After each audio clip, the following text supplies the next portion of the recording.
There is a millimeter in this painting that has kept philosophers, doctors, and theologians awake for over 500 years. It's not an exaggeration. It's not a figure of speech. It is literally 1 millimeter of empty space painted between two fingers, and in that gap, in that space that shouldn't contain anything, Michelangelo hid something that the church didn't see or chose not to see for 4 centuries. What you are about to see is not the original painting. It is something that is, in a way, more unsettling. It's a forensic reconstruction, a simulation of what this composition would have looked like if a 15th century Flemish master, someone trained in the workshop of Jan van Eyck, had attempted to execute it on an oak panel using linseed oil and mineral pigments. Fresco, the medium Michelangelo actually used, is the medium of the hurried. It dries fast, it absorbs light, it flattens details. But oil is the medium of the obsessive. What our oil reconstruction reveals, layer by layer, crack by crack, completely changes how you read the image. And before this video ends, you will understand why the most important detail of the entire work is not in the fingers, nor in the faces, nor in the sky. It's in a shape that no one named for 400 years. This panel, in our reconstruction, has 500 years of history written on its surface. The oak wood has warped from centuries of alternating humidity and dryness.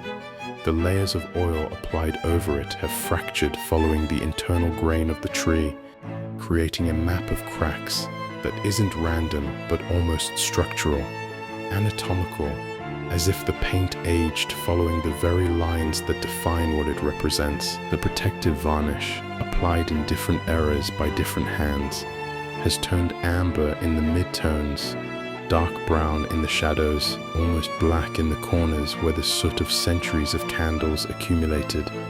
And beneath all that, in the deepest layers, under the visible oil, infrared lights have begun to reveal something no one expected to find: anatomical sketches that do not correspond to any figure appearing in the final composition. To understand what that means, you first need to understand who the man who painted this was. Michelangelo Buonarroti was not, first and foremost, a painter. He was a sculptor, and that distinction matters more than it seems, because when Pope Julius II forced him to paint the ceiling of the Sistine Chapel in 1508, Michelangelo did so with the mindset of someone who thinks in volume, in mass, in weight. He didn't paint flat figures. He painted bodies that seem about to detach from the ceiling and fall onto the faithful praying below. And to do that with such precision, he needed to know the human body from the inside, not just the outside. Since he was 14, Michelangelo dissected corpses clandestinely. The church clearly forbade it. Under the threat of excommunication, the human body was considered sacred, untouchable after death. He did it at night, in the damp, freezing mortuary of the Santo Spirito Church in Florence, with candles that barely illuminated the table, with the heavy smell of copper and decay in the air, with instruments he obtained in secret, and with a notebook where he drew every structure he found: the tendons of the forearm, the architecture of the shoulder, the network of veins under the skin of the neck, the exact terrifying shape of the brain when opened for the first time. By the time he began painting the Sistine Chapel, he had spent over 20 years accumulating that illegal knowledge in his memory. He knew exactly what a human body looked like from the inside, and that changes everything he put on that ceiling. Let's look now at Adam's hand. Not God's hand yet. Adam's. It rests on his knee, completely limp, with the fingers barely parted, with no visible muscular tension, no directional intent. There is no effort in that hand, no desire, no urgency to reach for anything. A first-year anatomy student would tell you that this is the resting position of a hand that hasn't received a single nerve signal. It is the hand of someone who is not yet fully alive, and that is not a compositional accident. It is the most precise description Western art has ever produced of the state that precedes consciousness. God's hand, on the other hand, tells a completely different story. It extends with a specific, identifiable muscular tension that any anatomist could name. The tendons on the back of the hand are active, the knuckles slightly pale from the maximum extension of the index finger. The ring and pinky fingers are tucked back, indicating that the effort is concentrated on that single point of contact. This is not the hand of someone who is giving something. It is the hand of someone who is about to initiate something that cannot be undone. And the space between those two index fingers, that millimeter of void separating divine flesh from still inert flesh, is the most tense instant ever painted by a human being. The exact moment before the universe becomes conscious of itself. But there is something in the red mantle surrounding God that for 400 years no one dared to name in public. And when it was finally named, it was in a medical journal, not an art history one. In 1990, physician Frank Meshberger published an analysis in the Journal of the American Medical Association in which he described with precise anatomical vocabulary what the shape of God's red mantle represented when compared to a sagittal section of the human brain, the frontal lobe, the occipital lobe, the brainstem, the pons, the optic chiasm. Even the green scarf trailing below perfectly matches the vertebral artery. The angle of the neck on the figure of God perfectly aligns with the position of the medulla oblongata. It wasn't a vague similarity. It was a millimeter-perfect superimposition. And here is where the image splits into two interpretations that cannot coexist. You have to choose one. The first is theological, and it is the one the Church accepted, or at least tolerated, for centuries. The mantle represents the fullness of the divine spirit. The angels surrounding him are the souls awaiting creation. The shape of the brain is at most a tribute to God's most perfect creation, the human mind made in his image and likeness. This reading doesn't threaten anything. It is beautiful even. And it's the reason the painting survived the Inquisition. The second interpretation is the one that doesn't fit inside any chapel. If the mantle surrounding God is a brain, then what is happening in this image is not a supernatural act. It is a philosophical statement. What God is transmitting to Adam across that millimeter of void is not a soul coming from the outside. It is intelligence. It is the ability to ask questions. The gift doesn't descend from the sky because it was already inside us, inside the very matter that forms us. And if that is what Michelangelo painted, then God in this image is not a being separate from creation acting upon it from the outside. He is the metaphor for the instant matter became capable of contemplating itself. And Michelangelo painted it on the ceiling of the most heavily guarded church in the world, 40 meters in the air, where no one could read it clearly. The question that has hung over this image for centuries is whether he did it on purpose. And that question has an answer that isn't definitive, but it is deeply uncomfortable. A man who spent 20 years dissecting brains in secret, who knew the anatomy of the central nervous system better than most doctors of his time, who was capable of painting a tendon with surgical precision 40 meters away with a brush on wet plaster.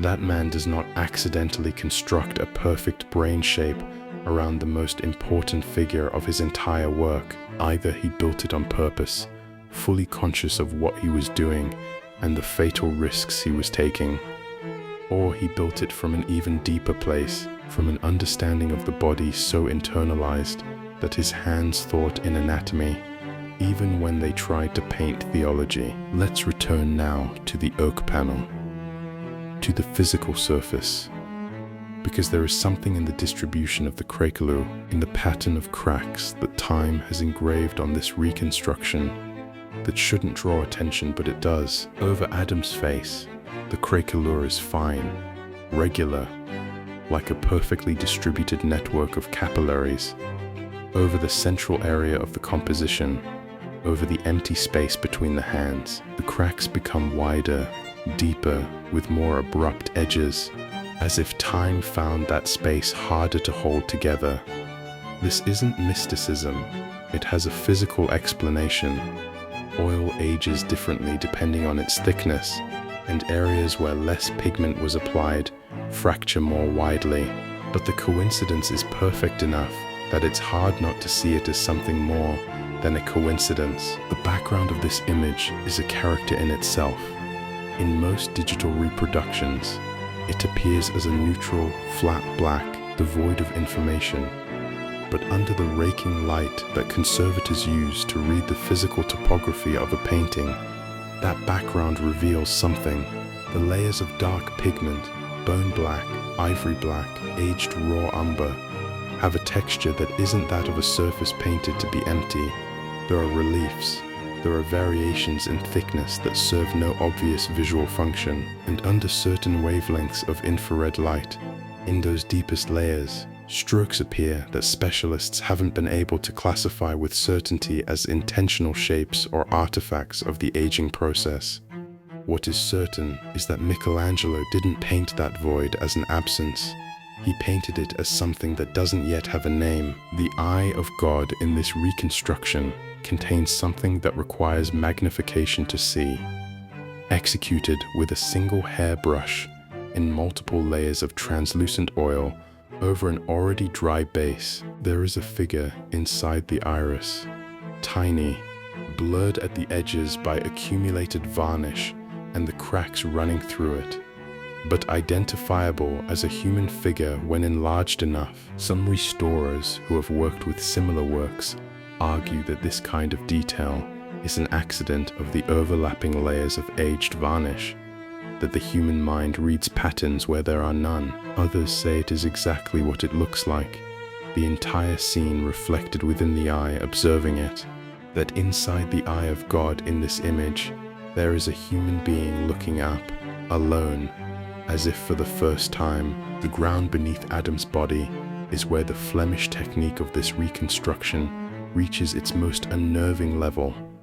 There is moss of identifiable species. There are flowers painted with botanical precision, each with its correct number of petals, with its real proportions, with the specific way light falls on each type of plant surface. There are insects. There is the texture of wet earth in the shadowed areas and dry earth in the illuminated ones, and at the exact edge where Adam's flesh touches the earth, the pigments have no clear separation. The skin dissolves into the ground in a way that is not technical negligence, but a deliberate decision. Adam is not resting on the earth, he is emerging from it. And that distinction is the difference between an image of supernatural creation and an image of something entirely different. The small angel peeking out from under God's arm has a compositional function that almost no one mentions. He is looking at Adam, not at God. And his expression, insofar as such a small figure can have an expression, is not one of devotion or solemnity. It is something closer to curiosity, as if this being, who has existed since before time had time, is seeing for the first time something he doesn't fully understand. A being made of dirt, who is going to receive the same thing they have, whatever that means, and who is going to carry it in a body that breaks, that ages, that hurts. The small angel's expression is the unresolved question of the entire composition. The shadow Adam's body casts on the ground has a quality that 15th century Flemish masters understood better than anyone. It is not simply darkness, it is the absence of light in a specific place, built with layers of translucent pigments that reveal, rather than hide, the texture of the wood beneath. In the deep shadow areas of this reconstruction, you can see the oak grain through the oil. That is not a flaw. It is the demonstration that shadow and matter are the same thing seen from different angles, and that idea, that equivalence between the absence of light and the presence of matter, is exactly what the image as a whole is arguing without words. There is a detail in the hands of the angels inside the red mantle that formal analyses usually omit. Their fingers are intertwined, not in the way the fingers of someone holding something interlock, but in the way they interlock when someone is containing something, when there is a tension that cannot yet be released. Those angels aren't carrying God. They are holding something back inside the mantle. And if the mantle is a brain, what they are holding back inside it is what is about to come out through that millimeter of void between the fingers. The images accompanying this video were generated with artificial intelligence, built from instructions that described 15th century Flemish technique, oil on oak, authentic craquelure, aged varnish, the raking light of restorers. They are not photographs of real artworks. They do not represent any existing physical piece. They are visual interpretations created for narrative and educational purposes to make visible something that in the real painting is 40 meters in the air and behind centuries of varnish and restorations. Michelangelo's work is in the Vatican. What you just saw is a question built with tools from the present about something someone painted 500 years ago and which still has no definitive answer. So let's return to the millimeter, to the space between the two fingers. Now that you know what is happening in that image, that gap no longer seems empty. It is the most charged instant in the entire history of Western art. The moment when matter was about to ask itself what it was. The moment when someone who dissected brains in secret decided to paint that question in the most visible place in the world, surrounded by angels and mantles and symbolism that functioned as camouflage. And he did it with such precision that 500 years later, we still cannot look away. We are still here, looking at that millimeter, wondering what's inside it. If you made it to this point in the video, you already know that at Hidden Intellects, we don't explain paintings. We open them. Every video is a forensic process on something that has been in front of us for centuries, without anyone taking the time to read it out loud. If that is what you are looking for, the subscribe button is right there, and the next case is already in preparation.